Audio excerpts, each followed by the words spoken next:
Počúvate Dopcast, podcast Ministerstva dopravy, nielen o doprave. A čo my? Kde sme my v tomto rebríčku? Myslím, ako nie my dvaja, ale Ministerstvo dopravy, že ako sme na tom s kyberbezpečnosťou. Sme zaujímavý trh? Každé ministerstvo, zase sú rôzne druhy tých aktérov, my voláme aktéry hrozieb, teda tie hackerské skupiny. Od tých, čo som už aj povedal, to sú vlastne štátom sponzorované, alebo teda mocnosťami niektorými sponzorované hackerské skupiny alebo podporované. Oni sa samozrejme častokrát tie vlády k tomu nepriznávajú, hej, že majú nejakú skupinu, ktorá slúži ich záujmom a plní ich objednávky. A cez rôznych hacktivistov, to sú vlastne nejakí aktivisti, hackeri, ktorí hackujú z dôvodu nejakého presvedčenia alebo ideológie alebo niečo podobného. Aj tie sú častokrát zneužívané vládami. Cez bežné, nazvime to komerčné hackerské organizácie, ktoré to robia za účelom dosiahnutia zisku, respektíve nejakého neoprávneného príjmu. To je najtypickejšie a najpočetnejšie sú tie skupiny. Oni doslova podnikajú na dark webe. To je biznis veľký, kde či už svoje kapacity hackerské prenajímajú, alebo ich predávajú, alebo nástroje na hackovanie predávajú a tak ďalej. Vy si dnes môžete objednať naozaj na darknete, si môžete objednať ľubovoľný útok na ľubovoľnú organizáciu. Oni vám potom vypoviete, na koho chcete zaútočiť a oni vám potom povedia cenu a predajú vám ten útok. Hej. Takže až takto to bohužiaľ funguje. To dokonca vravím, že ransomware as a service, tak ako poznáte, že software as a service, platforma as a service pri cloudoch, tak ransomware as a service je normálne už pojem, ktorý sa používa na darknete, si viete ten ransomware kúpiť. Hej. Aby na niekoho zaútočil a aby vám niekto potom zaplatil to výpalné za poskytnutie tých šifrovacích kľúčov. No takže tak, tých skupín je veľmi veľa, až po nejaké mladých ľudí, ktorí sa hrajú a strašne ich to vzrušuje, že niečo vyhekujú.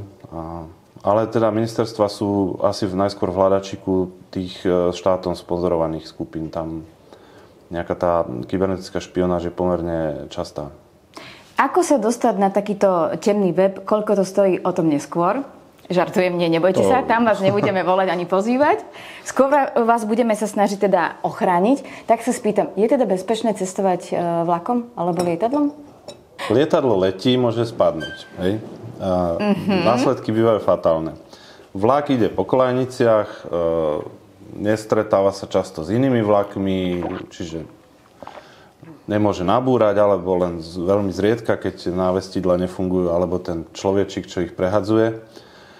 A to je práve to, kedy, ak sú už proste tá infraštruktúra riadená nejakými informačnými systémami, ktoré sa dajú z internetu, sú dostupné, vedia sa tam tí hackeri dostať, tak už môže to byť riziko, samozrejme.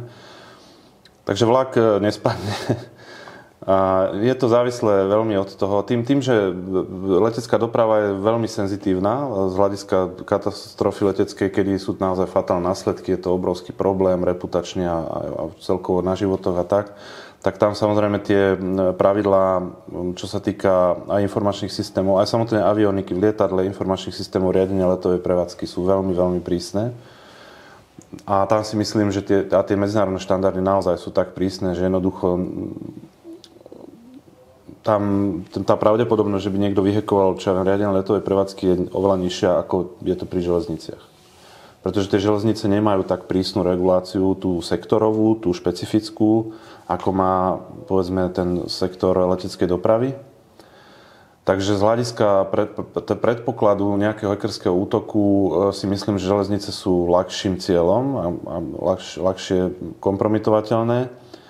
A aj keď teda, ako vravím, nie som úplne odborník na to riadenie tej infraštruktúry a teda neviem, že či už, povedzme, výhybky a návestidlá sú riadené nejakými informačnými systémami, asi sú, ale či sú tie informačné systémy dostupné nejako z internetu, či už teda priamo alebo nepriamo, by som skôr povedal, že nie, ale je to možné, že to tak je, no. Takže asi by sa mal na to pozrieť nejaký auditor. Čiže toto je ďalší dôkaz toho, že táto téma, nielen teda kybernetické bezpečnosti, ale aj celkovo smernica NIS 2 je potrebná a dôležitá. Určite je dôležitá, lebo zase hovoríme o leteckej doprave, o železničnej doprave, ale dnes máme tie informačné systémy, to riadenie akýchkoľvek služieb, činností, proste, ktoré sa týkajú ľudskej existencie, života, bytia, našich potrieb.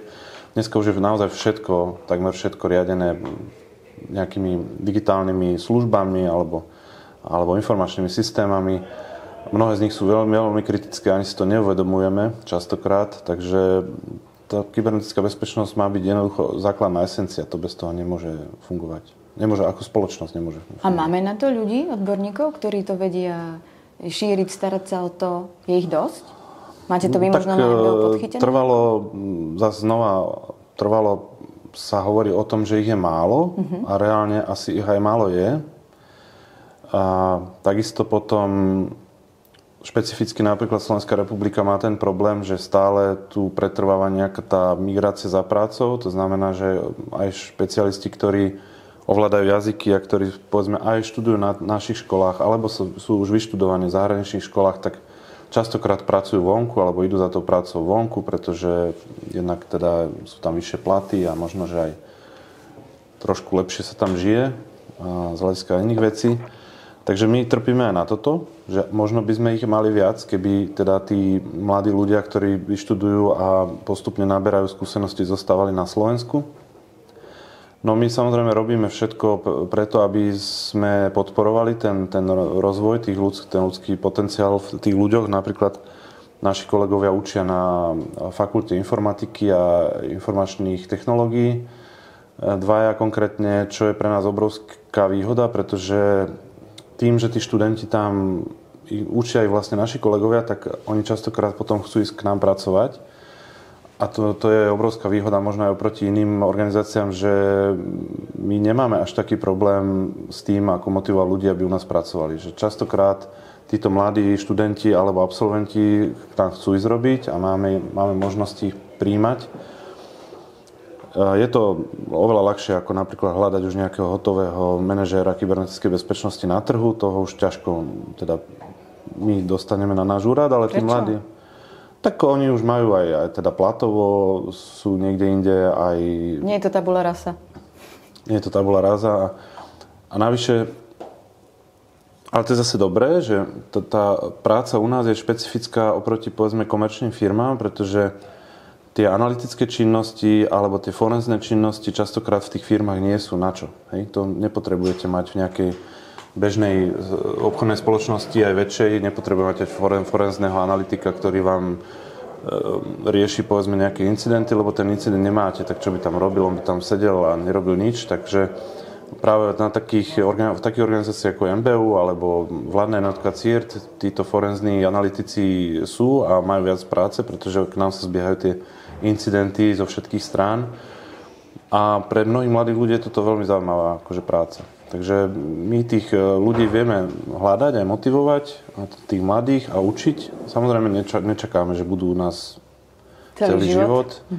To nie je vôbec žiaduce. V podstate, pokiaľ on potom chce ísť robiť niečo iné alebo niekam inám, tak my samozrejme nebudeme robiť nejaké prieky. Naopak nás to teší, že tých ľudí nejako vyvzdeláme, vyškolíme, dáme nejaké skúsenosti a oni sa potom uplatnia niekde inde. Takže to je fajn. A týmto sa vlastne dostávame k tej poslednej neprebádanej oblasti, že ako bude váš úrad monitorovať, zlepšovať mieru skutočnej kybernetickej odolnosti, nielen teda plnenie tých paragrafov? No, v zásade sú tam tie dve roviny, už ako je v tej otázke načrtnuté. Jedna vec je, že sme štátny úrad alebo štátny orgán. My máme vlastne vykonávať tie úlohy, ktoré nám prikazuje zákon. A v rámci týchto úloh samozrejme máme teda jedno z hlavných úloh je štátny dohľad, čiže môžeme vykonávať kontroly u tých podnikateľov, ktorí sú, alebo u tých prevádzkovateľov základnej služby, ktorí sú regulovaní. Aj vykonávame aj pravidelné kontroly, ad hoc kontroly a tak ďalej. A potom je tam ešte teda inštitút auditu nezávislého, ktorý povedzme v mnohých krajinách Európskej únie nebol zavedený. U nás bol zavedený už v roku 2018. To znamená, že tie regulované subjekty sú povinné každé 2 roky vykonať audit. Nerobí to úrad, robí to nezávislý auditor, ktorý je certifikovaný a ten auditor, tie audity sú teda hlavne pre tú organizáciu, aby vedeli, v akom stave sú, kde majú schodky a kde jednoducho majú ďalej investovať svoje úsilie a peniaze do lepšej kybernetickej bezpečnosti. Zároveň ale tie audity sa postupujú, teda prevádzkovateľ základnej služby je povinný ich dodať na úrad. Takže aj toto je mechanizmus, akým spôsobom sa vytvára taký, nechcem povedať, že tlak, ale taká akoby požiadavka na to, aby sa naozaj reálne venovali tej kybernetickej bezpečnosti. No a potom samozrejme my robíme kopu iných aktivít, ktoré nie sú priamo povedzme zákonnými úlohami, ale snažíme sa vzdelávať aj organizácie, robíme rôzne semináre, napríklad aj práve na transpozíciu smernice. Tento rok už bude druhý na jeseň, ktorý budeme robiť ako konferenciu, kde vysvetľujeme teda aj novú legislatívu, nové vyhlášky, ale aj mnohé iné veci, ako sa napríklad chrániť pred ransomwareom, ako reagovať na ransomware a tak ďalej. Ešte robíme jednu veľmi peknú aktivitu, to je národná hra, už to tak sme si prisvojili, že národná, to síce nikto oficiálne nevyhlásil, ale je to národná kybernetická hra Cybergame. Tá sa deje už vlastne 4. rok, tento rok bol 4. ročník. A je to veľmi pekný spôsob, akým prilákať mladých ľudí, ale vlastne všetkých, lebo to nemá žiadne vekové ohraničenie, do tej branže kybernetickej bezpečnosti. Každý, kto má nejaké skúsenosti, sa tam môže zapojiť a môže hrať túto hru. Je to Capture the Flag, teda typ súťaže. Veľmi je to populárne, máme veľmi dobré referencie od hráčov potom.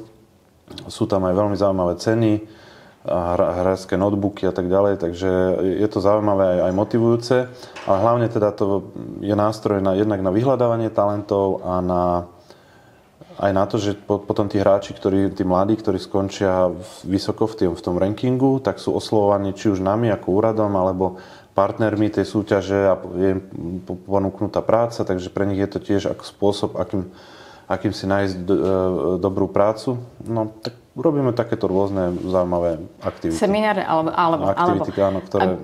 Viete, ako ich možno teraz namotivujeme? Keď sa vás pýtam, že či náhodou u vás na MBO nemáte takého hackera, ako je Anonymous. To mi povedal môj kolega, že na to sa opýtaj, že to by ma zaujímalo. Máte takého? Hackera. Či to nemôžete prezradiť, teraz jeho identitu je tajná? My ako úrad civilný, my nemôžeme robiť nejaké ofenzívne aktivity. V zmysle, že povedzme protiútočiť na útočníka. To nie je našou úlohou.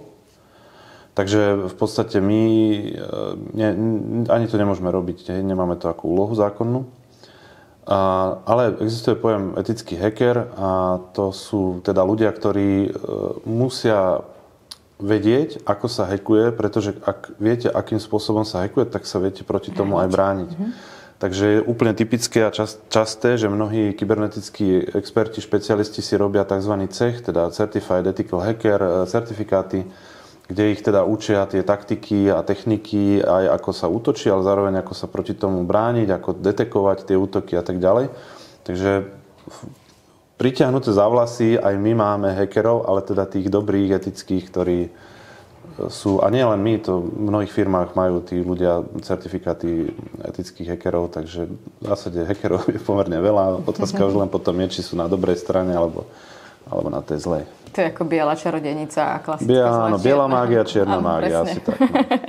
Super, ďakujem vám veľmi pekne. Budem sa tešiť, ale aj skôr ako o ten rok alebo dva, keď k nám prídete ešte porozprávať o tej kybernetickej bezpečnosti. Dnešným hostom teda nášho Dobcastu bol pán Jaroslav Ďurovka, to je riaditeľ Národného centra kybernetickej bezpečnosti. Ešte raz ďakujem, že ste prišli. Ďakujem za pozvanie. A želám vám príjemný deň.